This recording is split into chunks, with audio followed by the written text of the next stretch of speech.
सध्या रिकाउंटिंग सुरू आहे आणि ही रिकाउंटिंग नंतर काय निकाल येणार, काय अपडेट होणार हे आपण देणार आहोत. मात्र सध्या तरी राष्ट्रवादी काँग्रेसचे अमोल बालवडकर आणि बाबूराव चांदेरे हे प्रभाग क्रमांक 9 मधून विजयी झाले असल्याचं समोर आलं आहे. रिकाउंटिंग सुरू आहे. आता रिकाउंटिंगचा निकाल देखील पुढच्या 10 ते 15 मिनिटांमध्ये येईल. त्यानंतर यावरती शिक्कामोर्तब होईल. मात्र आता यामध्ये काहीतरी मोठा उलटफेर होईल असं मात्र शक्यता आता अत्यंत कमी आहे. बालेवाडीच्या बालवडकरांच्या बालेवाडीतनं सुद्धा आपल्या लोक बघतायत, नागपूरवरनं बघतायत लोक. चहा पाठवतायत आपल्याला. सुदेश, तुझं जेवण झालंय का ते विचारत होते लोक, त्यांना एकदा सांगून टाक. निश्चितच आमचं जेवण झालेलं आहे, तुम्हीही जेवण करून घ्या.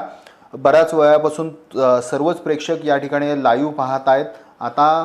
आता जी उत्सुकता होती, आता अजूनही काही लोक BJP विजयी होईल असं सांगतायत, परंतु आता थोड्या ह्या शक्यता मावळल्या आहेत असं समजून जा. कारण का अमोल बालवडकर यांचा तब्बल 800 मतांनी विजयी झालेला आहे, तर बाबूराव चांदेरे यांचा 1400. एकूणच जर हे निवडणूक पाहायला गेली तर बाबूराव चांदेरे आणि अमोल बालवडकर यांचं जे समीकरण जुळलं, त्यामुळे म्हणजे अजित पवारांनी जो पॅनल दिला त्याच्यामध्ये या दोघांना नेतृत्व करायला दिलं. ह्या पॅनलमध्ये कुठेतरी दोघांचा विजय काय म्हणतात सुकर झाला असं म्हणावं लागेल. कारण का ज्या ठिकाणी बालेवाडीमध्ये अमोल बालवडकर यांची ताकद होती, तिथेच बाणेरमध्ये बाबूराव चांदेरे यांची मोठ्या प्रमाणात ताकद होती आणि ह्या दोघांची ताकद मिळून हा विजय झालेला आहे.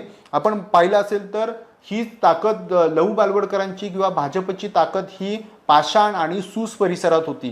तर त्यामुळे आणि सुतारवाडी या तिन्ही परिसरामध्ये मोठ्या मताधिक्याने